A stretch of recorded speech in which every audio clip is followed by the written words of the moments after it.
And so let's go ahead, we'll get on into the African American Cultural Festival. One of the things a person asked me is about the history. Can you give us a brief history of and the struggles and how we come to the African American Cultural Festival where it is today? Well, it wasn't the African American Cultural Festival, it was just a Dayton Cultural Festival, which started in 1968, started 2 years before the Black Expo in Indianapolis. They started in 1970. And I can go back to Bean Davis, Margaret Peters, I mean, those Africano Council of Elders, as we call it now. We have a group called the Africano Council of Elders, so they can give a better history or description of it. But we started in 1968. Then we had a lapse, or we had a hiatus. And so this is the 8th annual now. So we lost it for a while. Okay. For a lot of different reasons. I won't go into that. Right. But it's back now.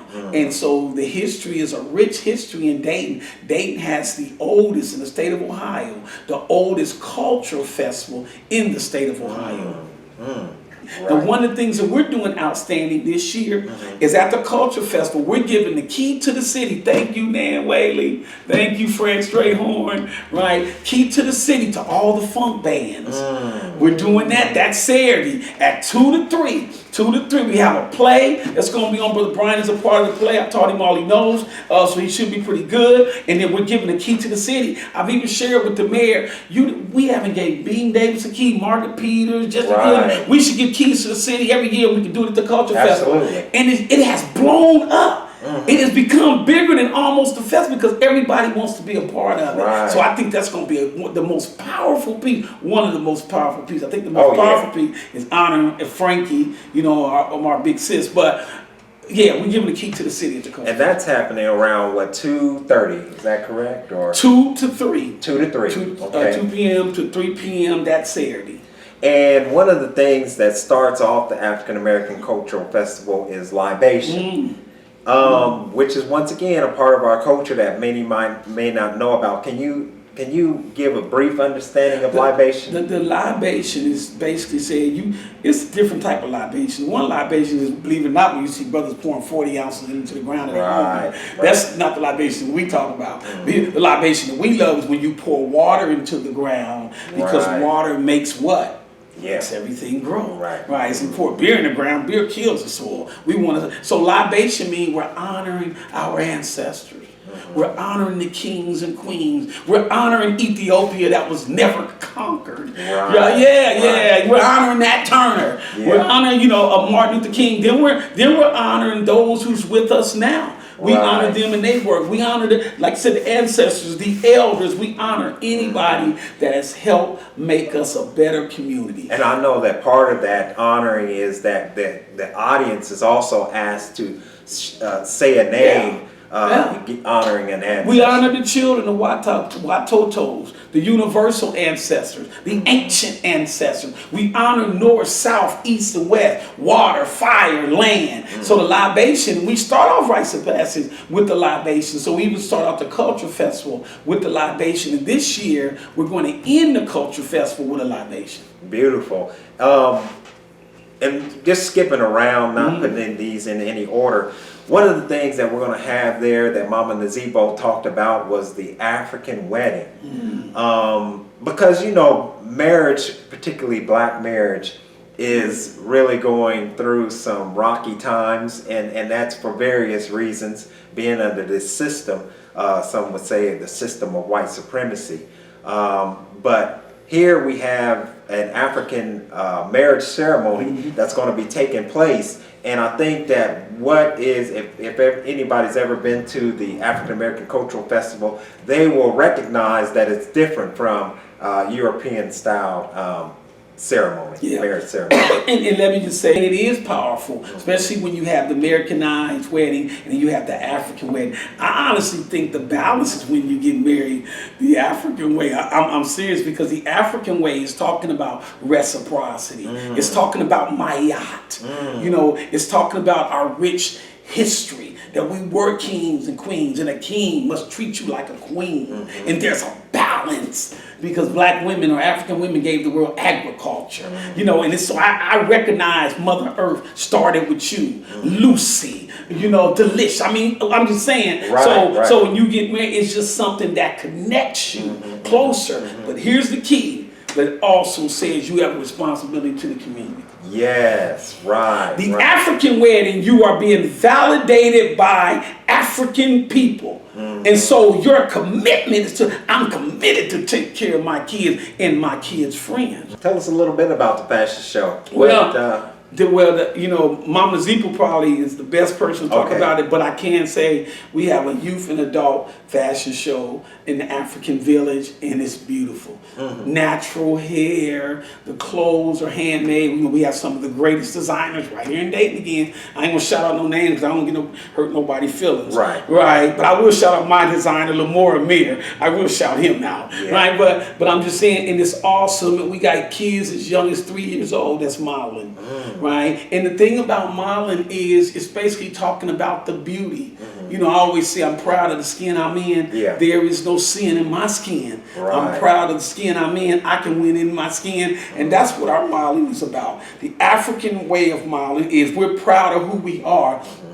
And it first shows inside of us, and then it shows up on the outside. One of the things you were writing down, and we want to talk about, is the sponsors. Because sponsorship is major, you know, and when we're talking about the African American Cultural Festival, a lot of the weight is basically put on, you know, people giving donations and sponsors, because the city at this point in time, well, what is the city? I'm not going to say what I know. Well, we're thankful to have a few city commissioners and a few county commissioners that help us.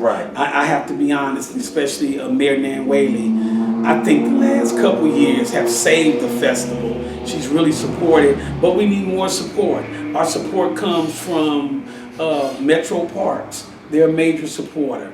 Wright and Shorty, Physicians Charitable, Eddings Foundation, Dr. Morris Brown, probably #1. HRC, Human Relations Council with Katie Cosby, my boss, and then also the street soldiers who volunteer one day for free. But anybody that wants to donate, you can go to our website and you can donate just $5. If we get 10,000 people, that gives us $5. I think that's 50,000. I wasn't good at math, y'all, but I think I'm right there. We need all the donations. It costs us about $28,000, which is not a lot, to do the Culture Festival every year. Right now, we're probably at about 18 or 19. Right. So anybody that wants to give, I mean, we'll give you publicity if that's what you're seeking. But it's just so important because this is all we got. We on Lost Urban Nights. We really don't have nothing else. In the 2 days, they say we might have 10, 11,000 people that come to the 2 days. We've got to maximize that. We don't charge. We don't allow alcohol either. Most festivals make their money because they allow alcohol. We're not. Our people don't do well with alcohol, especially at night. We're not. As long as I'm the president, there will not be alcohol. And if they do bring it in, I won't be there because we haven't had an incident. We've been doing this 7 years. We had one fight the first year. The street soldiers and the brothers, the Nation of Islam, the motorcycle club, our security is tight. It's a family event. We ain't gonna have no crazy stuff. Everybody want to kill. No, we have none of that on our stages. This is a family event about building culture, not a cult. Because inside the word culture is cult. So what do you have? Do you want cult or culture? We want culture. We want identity. We want identity. We want purpose. We want direction. So we make sure that you're safe. We make sure that that African is free on the inside of you. Born again African. That's right. How about that? And let me take one of the biggest, next to the African village, one of the biggest things that we do is the health pavilion. Cheryl Stroggins, who is the vice president, I think right now we have like 39 different agencies going to participate. And people support health. Health is wealth. I'm working on mine. I understand. I quit eating pork, I think a couple months ago. I'm now getting off the pop. I love pop. But I'm drinking water. Our body is our temple. And the Africans knew that. You ain't seen too many fat Africans, right? So I'm just saying, so it's just so important to take care of our body. So our health pavilion, we probably put the most resources in that. Okay. Because like I said earlier, health is wealth. Right. And I'm telling you something else that I'm excited about is that we're doing African lectures this year. Yes. After the 21st to 22nd at the Urban Theological Seminary, which is on Salem, next to the library, from 6 to 8. From the 22nd to the 26th, we're doing African lectures. I think the first day is the community activist, about 15 of them coming. The second day is Pan-Africanism, right? The third day, Maha Selassie is doing something about healing and peace. He's bringing somebody in. The fourth day is youth and young adults. The fifth day, which is that Friday, which is back at Island Park for that, we're recognizing two living legends in the city of Dayton, Margaret Peters and Jesse Gooding, where we're doing a libation. And then the festival is on the 27th. So when I'm saying the African lectures, one of my friends, Reverend McCoy, will be back. I mean, different people. And it's not going to be them just getting up there lecturing. Right. It's solution-matic. I made up a word like Jesse Jackson do, right? Because I'm not going to tolerate that. Yeah. What's your solution? And if somebody wants to be a part of it, they can. See, everybody don't have to be in the nation. Everybody don't have to be ghetto Christian like me, right? You know, I mean, you know, if you want to be a part of it, what is that one thing that you want to do, right? And the thing that we can do is support black businesses. Right. Right. You know, me and my brother Tommy Owens, I brag about this. We probably 80%. I don't get stuff I can definitely get it cheaper. No, we gotta put our money back in our community, right? And so that's the thing that we can do. So what we want from our activists is tangible. See, yeah, Black Lives Matter, March, all that's good, but how is it working? How is it helping us, y'all? I agree with Black Lives Matter. Yes, I do. But what I'm saying is, okay, money matters too. Right. Black businesses matters too. Black girls matter too. Quit getting break up. Are you with me? So we're gonna address it. One thing I've learned is that a challenge is not a chokehold. It's just a challenge. As far as what's happening on Sunday, Tanya Baker is our featured singer or performer. It's amazing how the Sunday has just blown up. The Humble Sons are coming. I mean, we got 14 acts that's coming. Wow. Yeah. And I'm excited of all the different groups that's actually doing it. WDAO is sponsoring Saturday. Well, Sunday. U92 is sponsoring. One of the sponsors, Saturday, I didn't mention their name. So what I'm saying, we're excited about it, but we want the Sunday at Courthouse Square to look like we want culture. So we're going to have art there. It's just not really just a Sunday explosion. It's still the African American Culture Festival. And so we want health there, and we're going to make it as festive as we can. Hopefully next year, I'm only gonna probably do this a couple more years. I'm moving on. I'll pass the baton to the person I think can do it. But hopefully next year we could have both days at Island Park. We would just shorten the Sunday piece. You know, and the reason we're at Island Park is because the Africano Council of Elders, Dr. Tway and all of them, they wanted it there. They made that call, and I see why they did it, because it looks festive, especially the great work that Barbara Crow did last year. So hopefully next year, next couple of years, I hope to pass a strong baton that we can have it there, because it ain't about money, but we do need enough money to pull it off, but it's not about money. And I don't mind, people say, man, we got to beg for this money. Let me be clear, I don't mind begging black people to do this festival, but it shouldn't be, because we definitely got enough money in Dayton, Ohio. I know a few of y'all out there, y'all spend $5,000 a month in the clubs, and I ain't gonna say no names. Devil D will say I ain't gonna, right? So, and I know with our churches, and we got Omega Baptist Church that helps a lot. We got a couple of churches that help a lot.